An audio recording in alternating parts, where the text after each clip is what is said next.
అప్ప ఈ lunch box కి ఏం చేసి ఇవ్వాలో అని ఆలోచించడమే పెద్ద తలకాయ నొప్పి. ఎందుకు ఊరికే ఆలోచించడం, యూట్యూబ్ ఇన్స్టాగ్రామ్ ఉండగా అని అనిపిస్తుంది ఆ టయానికి. అందుకనేసే ముందు రోజు నైట్ కూర్చుని ఒక 100-150 వీడియోలు చూస్తాం. ఓన్లీ కుకింగ్ వీడియోస్ మాత్రమే.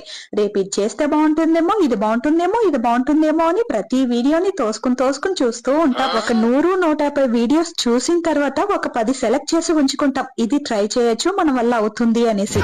ఆ 10లో కూడా మన ఇంట్లో ఏ వెజిటేబుల్స్ ఉంది అనేసి ఆ 10లో ఒక 5 మాత్రమే సెలెక్ట్ చేసి ఉంచుకుంటారు. రేపు లేసిన వెంటనే టకటకటకాని ఇది లంచ్ బాక్స్ కట్టించేవ్వాలి, పిల్లలకి హెల్దీగా చేసి ఇవ్వాలి అని పడుకుంటాం. కానీ పొద్దున్న లేచిన వెంటనే అయ్యో టైం అయిపోయింది, లెమన్ రైస్ కట్టు, అయ్యో పెరుగన్నం కట్టు అంటూ రొటీనే. మనం ఎన్ని వీడియోలు చూసినా, ఎన్ని కుకింగ్ ఛానల్స్ చూసినా మన నేచర్ మన దగ్గరనే ఉంటుంది కదా, అది మారదబ్బా.